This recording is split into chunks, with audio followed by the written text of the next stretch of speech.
आज के इस आधुनिक युग में देखा जा रहा है कि परिवार छोटे होते जा रहे हैं, संयुक्त परिवारों की संख्या घटती जा रही है। वहीं आज के दौर में रिश्तों का मोल भी नहीं रहा है, जो समय समय पर अक्सर दिखाई दे ही जाता है।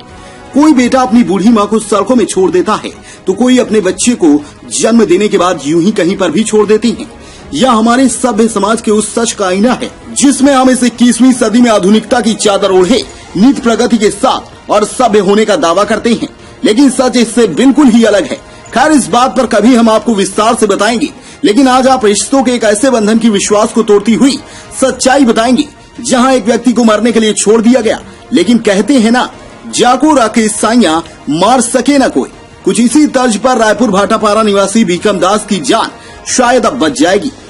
आपको बता दें कि विगत 2 दिन पहले वार्ड नंबर 7 सांधीपारा में एक बीमार व्यक्ति को अचानक घिसलते इधर से उधर आते जाते देखा गया, जिस पर वार्ड वासियों ने तरस खाकर उस व्यक्ति को कुछ खाने को दे देते थे, लेकिन उस व्यक्ति की तड़प किसी को देखी नहीं गई।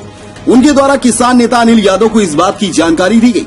तब अनिल यादव ने उस व्यक्ति के पास आकर देखा तो वह व्यक्ति एकदम असहाय, जो चल भी नहीं सकता था और गंदगी से अटा पड़ा था। जब अनिल यादव ने उस अनजान व्यक्ति के करीब जाकर उससे पूछताछ की तो उस व्यक्ति ने रोते रोते अपनी पूरी व्यथा बता डाली। मुझे जानकारी मिली कि अपने वार्ड में सांधीपारा ग्राम में विगत 2 दिनों से एक अज्ञात व्यक्ति मंदिर के पास पड़ा हुआ है। उसकी हालत ऐसी थी कि उस इलाज की तुरंत ज़रूरत था। गांव वालों ने उसे 2 दिन उसको कुछ खाने पीने का दिया, वो चलने फिरने की स्थिति में नहीं था। फिर मैं अपने स्तर पे 108 और 112 को लगा के फ़ोन लगा के उसे अस्पताल तक पहुंचाया। वो अपना नाम भीखम दास बता रहा है और वो भाटापारा रायपुर का रहने वाला है। पहले वो मिल में काम करता था, बस इलाज के अभाव में उसकी पत्नी ने उसको छोड़ के अज्ञात गांव में छोड़ के उसको चली गई। उस व्यक्ति ने अपनी व्यथा बताते हुए कहा कि मैं भाटापारा का निवासी हूँ, मिल में काम करता था।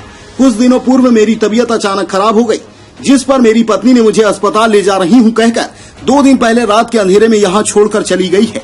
इतना कहने के साथ ही वह व्यक्ति अनिल यादव से निवेदन भी करने लगा कि मुझे अस्पताल ले चलो, मेरी जिंदगी बचा दो, मैं ठीक होकर आप लोगों का कर्ज काम करके चुका दूंगा। इतना सुनते ही किसान नेता का दिल एकदम ही पसीज गया और तुरंत ही 108 को फोन करके बुलवाया और उसे 108 के माध्यम से पहले सामुदायिक स्वास्थ्य केंद्र रतनपुर ले जाया गया, जहां इसकी हालत गंभीर होने की वजह से उसे बिलासपुर सिम्स रेफर कर दिया गया है।